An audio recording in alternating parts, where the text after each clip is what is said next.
Good morning, afternoon, evening to everyone, depending on where you are. And thank you all for joining today's Space Syntax Lab seminar.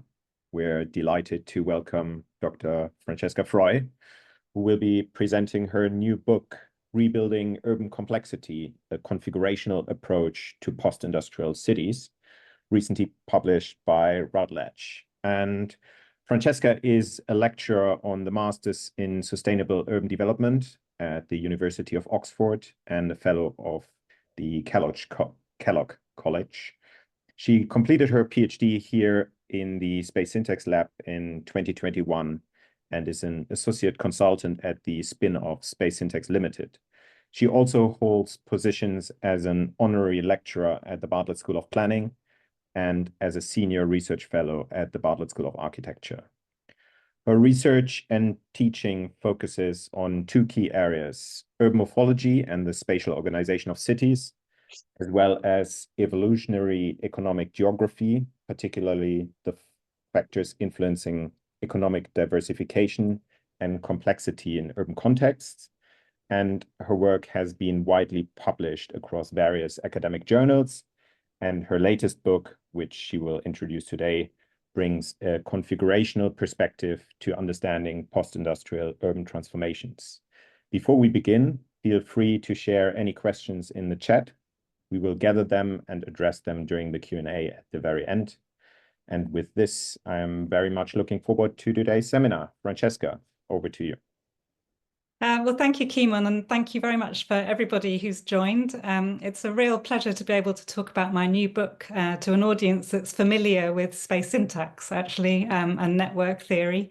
And I really hope that I can not talk for too long, because I'd really love this also to become a kind of discussion at the end about some of the concepts that I'm going to introduce, and in particular about how we sit space syntax theory within a broader set of theories around complexity and systems thinking. So yes, I'm going to present my book. It was actually based on a PhD that I did in the Syntax Lab, which I published back in 2021. And I'm very conscious that I actually gave a seminar on this topic on the PhD at that time, and it's still available on Vimeo, I think. So I don't want to kind of too much repeat what I've already said. I want to really talk about how I've expanded on the ideas of my PhD to try and kind of bring a broader context. And I'm going to talk through the outline of the book, which is essentially a story about one city. It's actually a story about how complexity has built up over time in the city of Greater Manchester since the Industrial Revolution, but also how this complexity has been destroyed over time. And I talk a lot about Manchester, but I've also compared Manchester with other cities that we would often call post-industrial today, such as Sheffield and Newcastle. So it goes a bit beyond Manchester, but I really see the value in doing a kind of a 3D exploration of one place, because I think you can then bring dimensions of theory, and in this case, complexity theory, all sorts of different angles to look at one city. In doing this, I think I'm kind of carrying on some of the work that, for example, Douglas Ray did looking at New Haven in his book City, Urbanism and Its End, and also Sophia Svara's work on Detroit and on Venice. I think it's a very nice thing to be able to do. The other thing about the book is it's policy orientated, because before I actually came back to studying at the Bartlett, I was doing quite a lot of work as a policy advisor. So I worked for an international organization called the OECD, where we were traveling around the world giving people advice, essentially, local policymakers, on how to develop their local economies. And we were giving advice based on international best practice, but I also noticed that what people were doing locally was often very much based on kind of muddling through. So Charles Lindblom talks about this idea of muddling through in policy on the basis of what you've done before and what others are doing, but not necessarily on the basis of a very acute idea about what's happening in your local place, what the local latent potentials are of where you're based, what the economy looks like in terms of its structure, its detailed structure. And I also noticed that there was often very little understanding about how the built environment of a place influenced the way that it worked. So I kind of left my job at the OECD feeling frustrated that the advice we were given was rather generic, that what people was doing was often, I suppose, one size fits all local policy, and it wasn't necessarily embedded in a real understanding of context.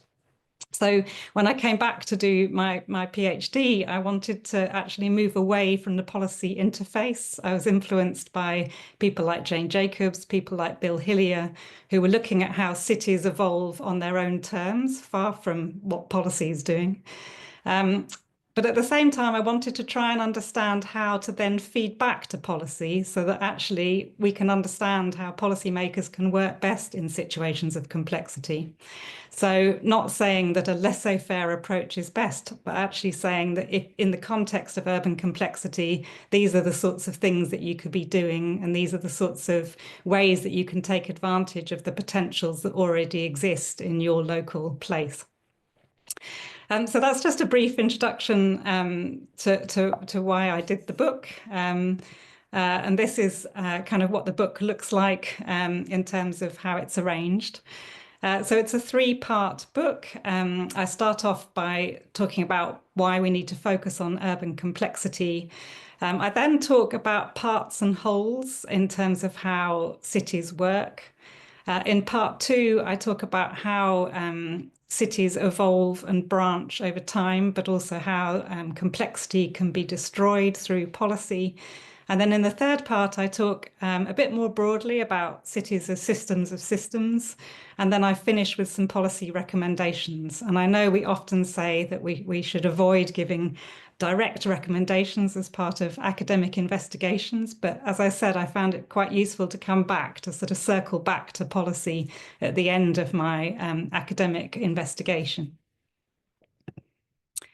So for this seminar, I wanted to give a brief summary, really, of each part of the book, which I've kind of put on this summary slide here. And I wanted to start by talking about how we theorize urban complexity. So I more and more think that in our everyday lives, we need to understand complexity, we need to understand systems thinking, but actually often the books and the articles that I've been reading on this topic are quite difficult to understand. So I guess it's complex to talk about complexity. So I wanted to start by really writing a chapter that tried to set out the principles of what we might understand by urban complexity in a relatively simple way. And at my job in Oxford, I teach sustainable urban development. I've had lots of conversations with students over the last couple of years about what systems thinking might be, what complexity involves, which was actually really useful in trying to understand how to kind of distill this complex theme into something that would be more readily understandable. And I picked out, so the first chapter really summarizes that. And what I do is actually kind of talk a bit about the history of systems thinking and complexity. And of course, I mean, I think, right since the early philosophies, the early religions like Buddhism, we've had a sense of complexity and systems thinking, I think. But it's interesting to reflect on how this has become an important part of academic discussion since the beginning of the 20th century. So people like Ludwig van Bertalanffy, who was an evolutionary biologist who was thinking about systems, who ended up writing a general systems theory in the 1960s, which looked at how some systems concepts are relevant across different fields. We have kind of the development in the 1940s onwards of people thinking about cybernetics and thinking about how unpredictable and complex things are, but how we can still achieve some kind of way of managing them. So a very good example of this is the thermostat, which allows us to keep our houses at a certain temperature despite the very unpredictable nature of weather. And then, of course, in the 1960s onwards, we get this really interesting advent of complex adaptive systems, places like the Santa Fe Institute, people like Stuart Kauffman talking about how often systems are on the edge of chaos. So all sorts of interesting complexity in its own right, not necessarily about how we as humans interrelate, but actually how we can understand these systems that are all around us. And as I said, I distilled 8 key messages or principles from this thinking, which I think can be applied importantly, not just in our understanding of urban space. So I think all of these principles are interesting for space syntax, but also interesting for all sorts of other different ways that we analyze complexity in cities, including how economies work, how ecologies work and nature works. So I think it's a real source of interdisciplinarity, the fact that some of these principles have recurring relevance in different fields. So I'm just going to briefly summarize what I say around these themes, because I think it would be useful in our discussion afterwards if we have time to reflect on, where space syntax sits in all of this, and are all of these principles relevant? Are there areas that we don't develop enough, I think, in our research, or areas that we could learn from other disciplines? So the first is this idea that complex systems are relational. So I think when we look at cities, and particularly if we look at street networks in cities, where it's very obvious that it's difficult to look at one street without understanding that it's within a much broader network, and we need to understand the configuration of that network to really understand what happens on the street.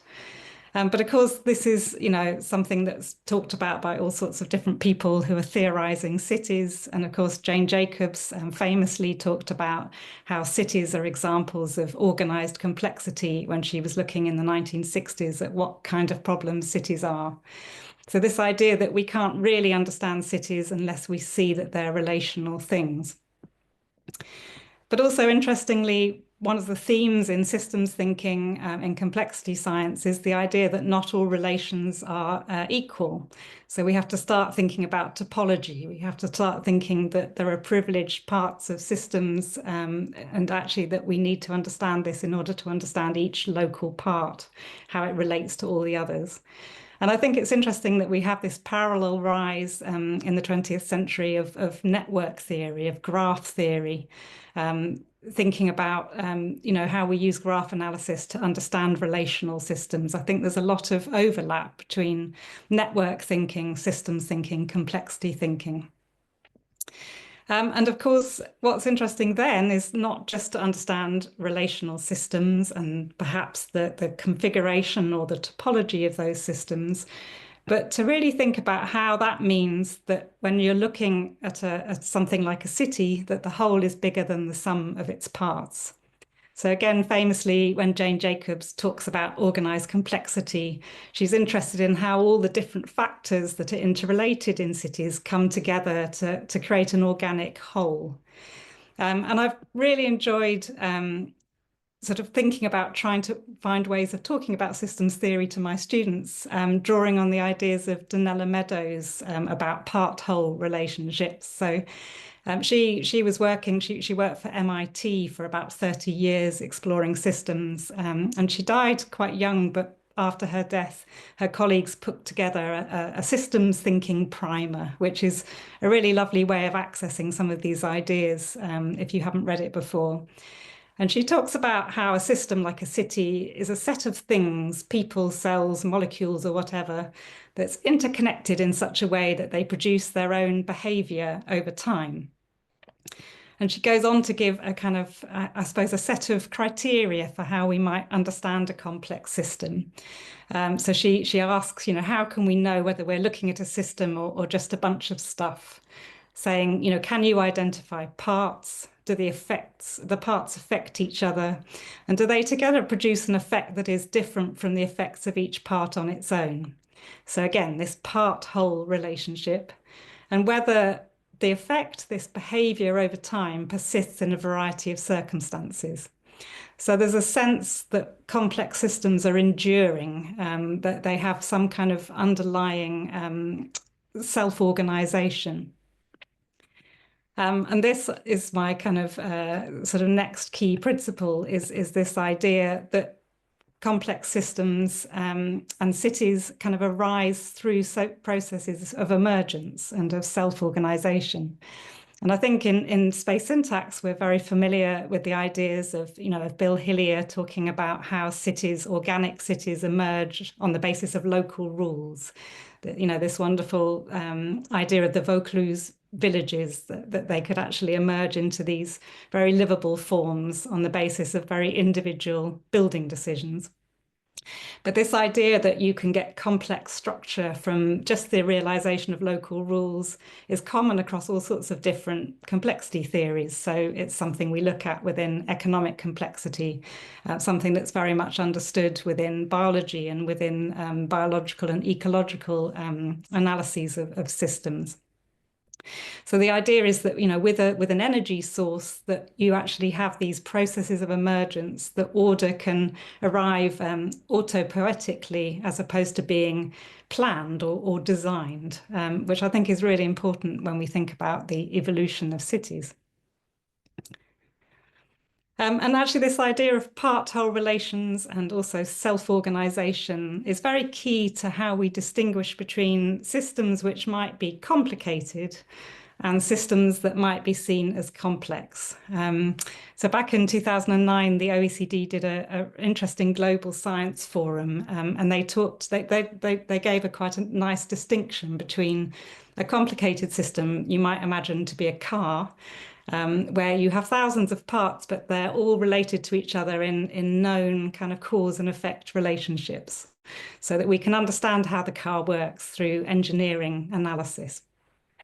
Whereas a complex system might be a lot of cars interrelating to each other on a highway or in the city, where the drivers are all individual, but they're interacting and mutually adjusting on the basis of all sorts of factors like perceptions and expectations and habits and even emotions. So this idea that in order to understand complexity, it's not actually about a mechanical thing. It's actually understanding these kind of feedback loops and interactions that happen between diverse parts to create wholes that are not always predictable.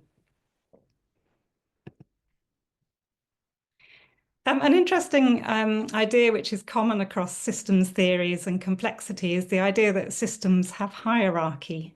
And I've been racking my brains. I've been thinking really about how we use hierarchy in space syntax and how that might be different to how hierarchy is often talked about in other sorts of complexity related theories.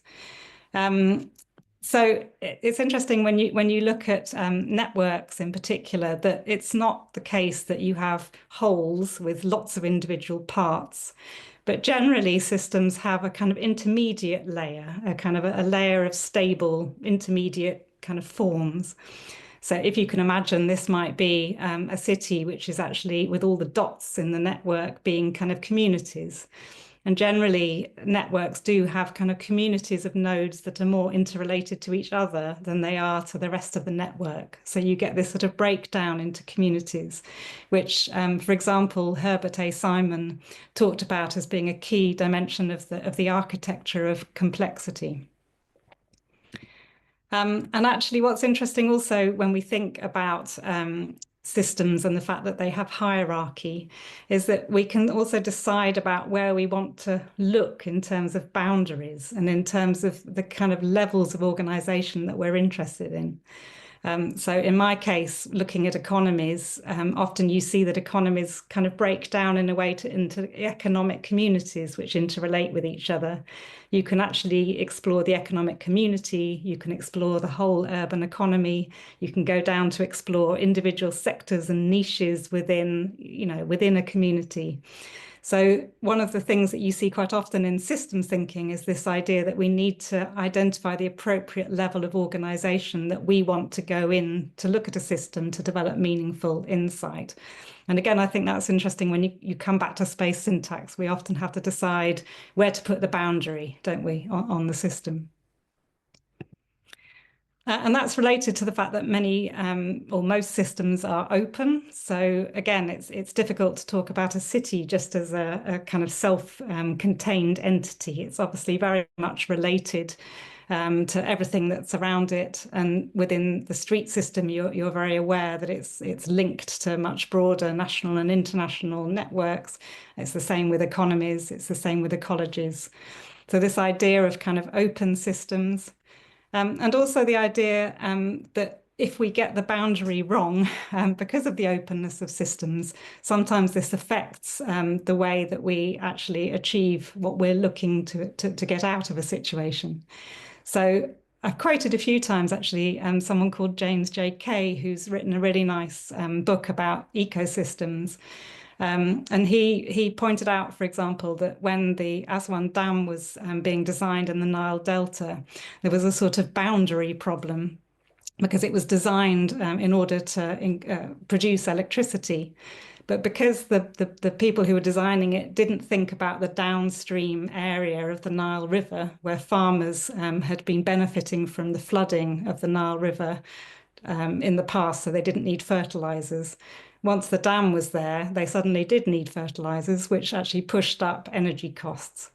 So it's this thing of in the real world, but also in research, that boundaries can be quite important because of the openness of systems and the interrelationships of systems and their immediate surroundings. I talk about the fact that systems are partially ordered. So again, this is very familiar, I'm sure, from Bill Hillier's work and space syntax, that we're very often looking at situations of randomness, which actually have some constraints which influence how they operate. So we're not looking for order necessarily, we're looking for restrictions on randomness. And associated with that is the idea of redundancy and resilience. Again, we talk about these topics within space syntax. We also talk about this in other sorts of systems thinking, and it's very much important also in analysis of economies. And then finally, thinking about systems being dynamic and evolving is a coherent, or it's something which happens across all sorts of different disciplines engaging in these ideas. So the network theorist Barabasi says that generally, in order to explain a system's typology, we first need to describe how it came into being. So this idea that actually systems very rarely stand still, that they evolve, and we need to understand the ancestry of a place in order to understand how it's operating now. And this is partly because, again, because of these processes of self-organization and emergence, it's actually very interesting to see how systems kind of evolve over time, but also become more diverse over time. So they build structure and information. And that's certainly something that I've seen in my work in Greater Manchester. So James J. Kay, who I've already mentioned, I read him fairly recently, long after I'd done my PhD, but I realized on reading this particular bit of advice that that's exactly what I did with my PhD. He talks about the fact that in order to do systems analysis, whatever discipline you're working in, you first of all need to develop a kind of systems description of what you're looking at. But then again, you need to think about the dynamics, so how that system has evolved and changed over time, but also how it might unfold in the future. And that's really, I suppose, what I was doing in Greater Manchester, talking not only about space, but also about the economy. So that's the first chapter, but I hope it might provoke some discussion after I finish summarizing some of the remaining parts of the book, which are much more focused on what I was doing in Greater Manchester. And I took some of these kind of principles that I set out in the first chapter and looked at them in more detail. So I started looking at these part-whole relationships in relation to the city. That was my key focus. And then I looked at these processes of evolution and destruction. And in terms of systems descriptions, what I started by doing was looking at economic complexity in the current contemporary city. So I was very interested in exploring all the different sectors that were currently present in Greater Manchester, which are these nodes that have a darker colour here and a darker font. But I was also interested in understanding the potential interrelationships between these sectors as sort of parts within a broader whole. And I used or I drew on ideas of industry relatedness that have been developed by Frank Nefker. So he was based at the time at the Harvard Growth Lab, now at the Vienna Complexity Hub, but also Nevo Cleary, now at CASA. To think about the kind of interrelationships that occur between different industry sectors in terms of labor sharing and supply chain sharing and knowledge sharing. So one of the things I did was do kind of network analysis of these relationships in the Greater Manchester context. And what I found again was hierarchy.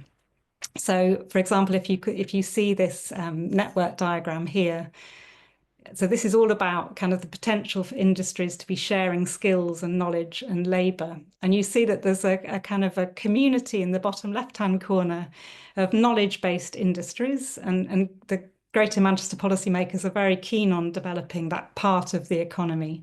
So insurance and legal and accounting firms are concentrated in the city and have interrelationships likely with each other. But at the same time, I found other communities which were sort of off the policy radar. So, for example, around gases and chemicals and paints and also textiles and paper. So sort of material-based sectors that were also interrelated with each other and likely to share labour in kind of skills kind of basins, Nevo Cleary calls them. So I'm starting to get to the kind of hierarchy of the economy and the interrelatedness of the economy in interesting ways. And I did the same looking at space. So using space syntax to understand the part-whole relationships within the city. So in this case, looking at local integration, which reveals the kind of centres, not only the centre of Greater Manchester, but also the surrounding town centres, which the kind of functional urban area has now absorbed. So again, thinking about part-whole relationships in terms of configuration and how each street fits into its surrounding urban network and then into the city as a whole. And also looking at the foreground network of streets in the city. And it was really interesting starting to think about that foreground network, not just in terms of pulling together space, but actually also in terms of pulling together all these industry sectors that I'd been exploring. So I think it's it's not understood sufficiently within economic geography that street systems in cities pull things together. They not only agglomerate things, but they also provide an opportunity for encounter and interaction and sharing and cross-fertilization in important ways. So this map actually shows the foreground network against building densities. And what's interesting is that I could see that a lot of the economic sectors that I'd been analysing were spread right across the city. And it was the foreground network that was sort of bringing them into a functioning economic whole. But at the same time, there were particular vantage points within this sort of structure that were helpful to certain industries. So I did find clustering of knowledge-based services with related industries at the neighbourhood scale. I found clusters that were taking advantage of particular access in and out of the city, and I'll come back to that in a moment. So after exploring these kind of relationships, part-whole relationships that are here in the city today, and also thinking about how there were parallels in both Sheffield and Newcastle, I then looked at these processes of dynamic change, so the unfolding and the branching of the economy over time. So I looked at how the textiles sector in Greater Manchester had kind of evolved from the Industrial Revolution. But when it evolved, it also co-evolved. So it very much was developing at the same time as a chemicals industry, as engineering, as merchants and financiers and wholesalers. And it was really interesting in terms of this kind of 3D description of the city that I was trying to aim for, to bring in historical archives, to bring in conversations with people who were working in these sectors, to kind of really get an understanding or a thick description of how this evolution had occurred. And I kind of focused in on one particular industry in Greater Manchester, which was waterproofing, because it was a wonderful example of how textiles and clothes and chemicals had come together really to produce a very specific economic niche, which evolved over time in the city, but which also built linkages across with Sheffield, because at one point the metalworking industry in Sheffield produced people who were walking with people from Greater Manchester in the Pennines and needed new waterproof kit, but also new climbing kit. So there was a whole sort of innovation which brought together capabilities from those two cities in interesting ways to provide, rucksacks and climbing kind of climbing equipment, but also, anoraks and things, which, it still goes today. In fact, there are still companies working in those fields today in both cities. And at the same time, I again wanted to bring in space. So looking at how the structure of the city had evolved again from kind of in a form of self-organization since the Industrial Revolution. And actually, I traced the kind of evolving street network of the city and the evolving foreground network. And it was very interesting that in this city, which people often see as relatively chaotic at the time of the Industrial Revolution, there was a rather beautiful foreground network, which was very coherent, which brought people in from the surrounding towns, but also from, far afield. And this kind of foreground network really remained very consistent over time. So even though the economy was evolving, the kind of backbone of the city, had a stability about it. It was adaptable. It had a generic quality that kept reproducing the economy in useful ways. Right up until, the 1950s and 60s, the post-war period, where some of this complexity was undermined, as I'll come on to say. One of the things I found really interesting looking at the kind of evolving spatial structure of the city is how important grids were for evolving complexity. So I think Leslie Martin is famous for his article on the urban grid as a generator. And I also found that grids, and sometimes grids that were actually first developed for residential use, but which later became used for economic and commercial activity, could support all sorts of fascinating economic diversity. So this is a map which was developed for me by Nicholas Palominas from CASA, who what we did is we took the GOAD map, so the fire insurance map from, I think it was the 1860s, for the northern area, which is now the Northern Quarter in Manchester, around Dale Street. And we looked at, on the GOAD maps, you can actually see all of the different economic uses that were there, but also the affordances. So like the canal basin, like storage units, like yards. There was a morphological diversity there, which was really interesting, and also a kind of spatial organization at the very fine grain, which allowed mixed use to survive in close proximity to each other. And again, a second map using the same source material makes it clear that there were all sorts of different building footprints within the same grid. So this again evolved over time, the complexity of plot sizes, which allowed businesses to expand and all sorts of different businesses to be in close proximity. And again, today you find grids which are very important for economic complexity. So I looked at the Strangeways fashion cluster to the north of the city, which is very well placed between two spokes of the foreground network, allowing wholesale goods to come in and out of the city into this kind of fashion wholesale area. So it's interesting, I suppose, that complexity is supported not only by the foreground network, bringing parts into wholes, but also by these underlying grids that brings things into useful juxtaposition. So this is all talking about kind of the birth of complexity, the evolution of complexity. But I also spend quite a bit of time, unfortunately, in the middle of the book, talking about what happens when we destroy complexity. And we don't respect the complexity that actually exists in place.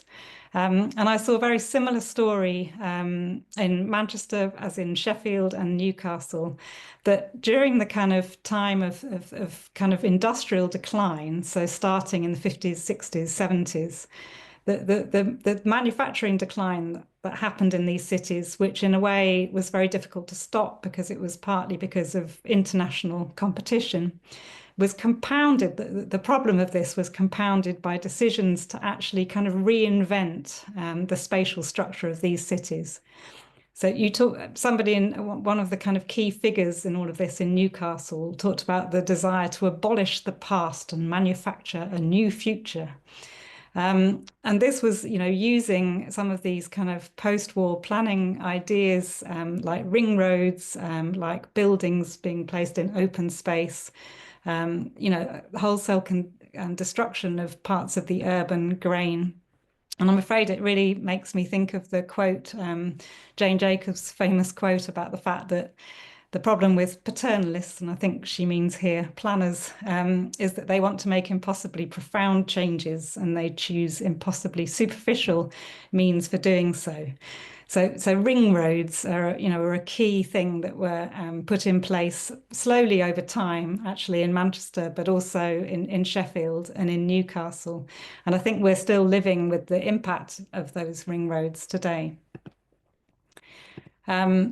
I look in the book at areas like Hume, where, this lovely terraced urban fabric that you can see on the left here was destroyed to make way for the Hume crescents. And luckily, the street system was re-knitted back together in the 1990s. I look at places like Park Hill Flats in Sheffield. And in Newcastle, it's interesting to explore the fact that actually this is similar in London as well and in Manchester, that some of the earlier kind of attempts to link these cities into much broader infrastructure, like the growing railway network, were done quite sensitively in terms of bringing these viaducts into the city. Whereas kind of more recent, post-war planning was much less sensitive to the urban fabric. So this is an area around about in Newcastle where, really close to the centre and the quay, where people now have to go underground to get from one bit of the city to another. So I'm aware of time. I probably should speed up. So the kind of the bulk of the book is actually dealing with this, thinking about systems and complexity in relation to space and economics. But then I do actually start to bring in other systems, particularly because this is an area that I'm really researching at the moment, thinking about ecological systems and natural systems. So at this part of the book, I do explore how you can actually think about the self-organizing properties of, for example, natural systems in cities, and how this can be a really important way of supporting resilience and redundancy in the economy, in society, and in space. So, for example, quite a few of my students now are interested in the self-organizing property of mangroves and how mangroves can be really important for coastal defences. In the UK, I think we're quite interested in rivers systems and how we can expand the play spaces for rivers so that they're not actually canalised and endangering kind of urban areas due to flooding. So this idea that we can think about how natural systems can self-organise in ways that are useful to our urban societies. And I talk about one particular example, which is the East Calcutta wetlands, a really wonderful example of how Calcutta has a kind of an area of wetlands where sewage used to flow out of the city. But actually, a group of fishermen started to build fish ponds in this area and actually created a kind of ongoing symbiotic relationship where the fish ponds actually help to deal with the sewage, so due to the self-organizing properties of bacteria.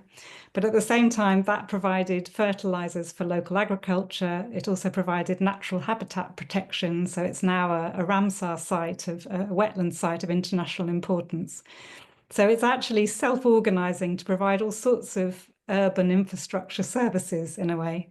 And the sad part of this story is that because it's self-organized, because it was local fishermen and because it was nature working to restore itself, nobody's taken enough responsibility for it to protect it. So this area is being encroached by urban development in worrying ways at the moment. So maybe that's one of the downsides of things being self-organized, is that people don't feel that they can take responsibility and therefore protect them. As I said, I finish up with some key principles for rebuilding urban complexity. I won't sort of go through all of them here, but really the key thing that I'm saying is that post-industrial cities have capabilities born of their evolution, and we can build on them to restore a sense of purpose. So thinking about Greater Manchester's economy, for example, provides us with a way of not only understanding how it kind of evolved from the past, but also how it can unfold in useful ways in the future. And that there are paths that are easier to climb, latent potentials in urban systems that we can work with as policymakers rather than working against. And really arguing that we need cities to be seen as kind of catalysts, economic catalysts, social catalysts, but actually that the street system plays a really important role in that. And I don't think we always acknowledge it. And that unfortunately, because of post-war planning in some cities in the UK and elsewhere, there are these kind of relic infrastructures that actually perhaps need repairing if street systems can really do their best in bringing people together and in ensuring that cities work as we would need them to. So I'll finish there to allow more time for discussion. This is quite a nice image from Salford, where one of the things that's happening in Manchester at the moment is that rather than sort of knitting together pieces of the urban fabric which have been disrupted not only by planning but also by industrial legacy and decline, is actually just building up in open space again. So I like this kind of pump house in Salford, which captures this idea that you have the kind of terraced streets, but then you have this kind of tower block sort of idea, everybody sort of building up in the centre, but not necessarily thinking about how the city can be knitted back together and the centre and the periphery better linked. And I talk in the end about how we can use ideas developed from space syntax to think about, I suppose, knitting together these holes, so these industrial voids that you find in areas of land that were industrial but have lost industry but not been kind of regenerated or knitted back into the urban fabric. Not just building grids, but actually thinking like Space Syntax, the company, does, of how we can also knit these grids back into the foreground network so that the parts and the wholes again function effectively. So that's it for the book. But also just to say that some of these ideas are summarized in an open access article if anyone would like to download it and read it quicker. So I think some of these kind of key themes are in this book this article that I wrote for the Cambridge Journal of Regions, Economy and Society, which is about learning architectural theory about how cities work as complex, evolving spatial systems. But yeah, I'd love to hear your thoughts, challenges, and any ideas about, this relationship between space syntax and broader complexity theory would be great.